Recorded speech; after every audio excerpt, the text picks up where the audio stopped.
Hi friends, నమస్తే. తెలంగాణ రాష్ట్రంలో ఇందిరమ్మ ఇండ్లు కొరకి దరఖాస్తు ఫారంని తెలంగాణ రాష్ట్ర ప్రభుత్వం విడుదల చేయడం జరిగింది. ఈ దరఖాస్తు ఫారంని ఏ విధంగా నింపాలి తప్పులు లేకుండా, అలాగే ఈ దరఖాస్తు ఫారంని ఎక్కడ ఎవరికి ఇవ్వాలి, ఈ దరఖాస్తు ఫారంకి మనం జత చేయవలసిన డాక్యుమెంట్స్ ఏంటి అనే పూర్తి వివరాలని నేను మీకు ఈ వీడియోలో అందించడం జరుగుతుంది. వీడియోని ఎక్కడా కూడా స్కిప్ చేయకుండా చివరి వరకు చూడండి. ఈ ఫామ్ కనుక మీకు కావాలి అనుకుంటే డిస్క్రిప్షన్లో మన వాట్సాప్ గ్రూప్ లింక్ ఉంది. మీరు అక్కడ జాయిన్ అయినట్టయితే అక్కడ ఈ ఫామ్ని పొందడానికి అవకాశం ఉంటుంది. అలాగే ఇంకా ఎవరైనా ఈ వీడియోకి లైక్ చేయనట్టయితే తప్పనిసరిగా లైక్ చేయండి. అదేవిధంగా మన ఛానల్ని సబ్స్క్రైబ్ చేసుకోండి. పక్కనున్నటువంటి బెల్ ఐకాన్ పైన ట్యాప్ చేసి ఆల్ అని సెలెక్ట్ చేసుకోండి. ఇప్పుడైతే మనం వీడియో టాపిక్లోకి వెళ్ళిపోదాం. ఫ్రెండ్స్, మీరు ఇక్కడ చూడొచ్చు, ఇందిరమ్మ ఇండ్లు కొరకి దరఖాస్తు అని ఈ ఫామ్ని రిలీజ్ చేయడం జరిగింది. ఇప్పటికే ఒక విడత ఇందిరమ్మ ఇండ్ల సెలెక్ట్ లిస్ట్ అనేది రావడం జరిగింది. ఈ లిస్టుని మీరు చూడాలి అనుకుంటే మీ గ్రామ పంచాయతీ సెక్రటరీ గారిని అడిగినట్టయితే ఈ లిస్టులో ఎవరెవరి పేర్లు వచ్చాయి, ఎవరు సెలెక్ట్ అయ్యారు అనే విషయం తెలుస్తుంది. అందులో సెలెక్ట్ అయినటువంటి వారికి ఈ అప్లికేషన్ పెట్టాల్సినటువంటి అవసరం అయితే లేదు. ఎవరికైతే సెలెక్ట్ కాలేదో వారు ఈ అప్లికేషన్ అనేది పెట్టుకోండి.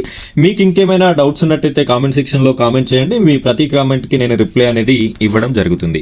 ఇక్కడ ఈ ఫారం ని నింపే విధానం ఒకసారి చూసినట్టయితే ముందు కుటుంబ యజమాని పేరు, అయితే ఇక్కడ మగవారి పేరు రాయకండి, ఎందుకంటే ఇందిరమ్మ ఇండ్లు ఆడవారికే ఇస్తాము అని చెప్పేసి చెప్తున్నారు ప్రభుత్వ పెద్దలు. కాబట్టి ఇక్కడ మొదటగా మీ కుటుంబంలో ఉన్నటువంటి ఆడవారి పేరుని రాయండి. నెక్స్ట్ రెండవది తండ్రి ఆర్ భర్త పేరు, వారి యొక్క భర్త పేరుని ఇక్కడ మెన్షన్ చేయండి. మూడవది వచ్చేసి చిరునామా మీ ఆధార్ కార్డులో ఏ విధంగా ఉంటే ఆ విధంగా అడ్రస్ అనేది రాసేయండి.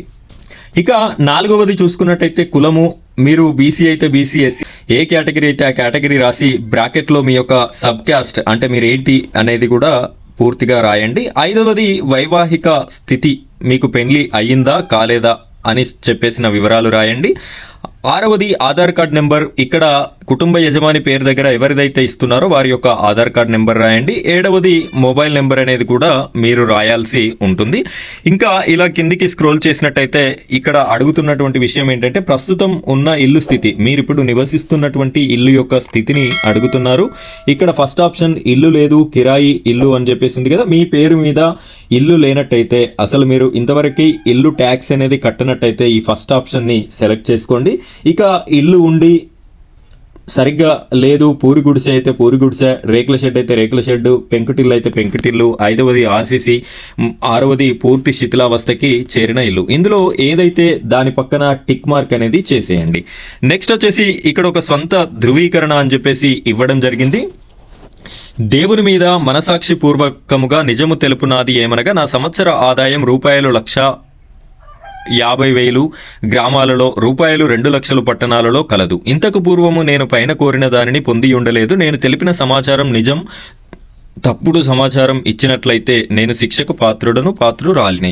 అయితే ఇక్కడ గ్రామాలలో 1,50,000 ఇన్కమ్ ఉన్నవారికి, ఆ లోపు ఉన్నవారికి మాత్రమే అర్హత ఉంటుంది అని మెన్షన్ చేశారు. పట్టణాలలో అయితే ₹2,00,000 మెన్షన్ చేశారు. మీకు మీ ఇన్కమ్ ఎంత ఉంటుంది అనే విషయం తెలుసు కాబట్టి ఆ లోపు ఉన్నట్టయితే మీరు అప్లికేషన్ అనేది చేసుకోండి. ఇక్కడ దరఖాస్తుదారుని సంతకం, వేలిముద్ర అని చెప్పేసి ఉంది. పైన యజమానిరాలు పేరు ఎవరైతే రాస్తున్నారో వారు ఇక్కడ సంతకం చేయండి.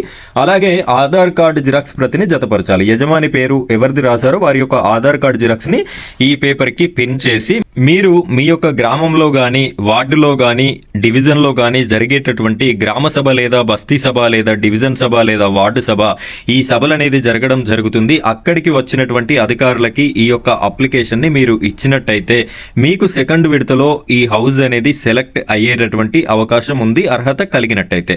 ఫ్రెండ్స్, ఇది ఇవాల్టి వీడియో. ఇలాంటి మరిన్ని వీడియోస్ కోసం మన ఛానల్ ని సబ్స్క్రైబ్ చేసుకొని పక్కనున్నటువంటి బెల్ ఐకాన్ పైన ట్యాప్ చేసి ఆల్ అని సెలెక్ట్ చేసుకోండి. Thank you friends, thank you very much.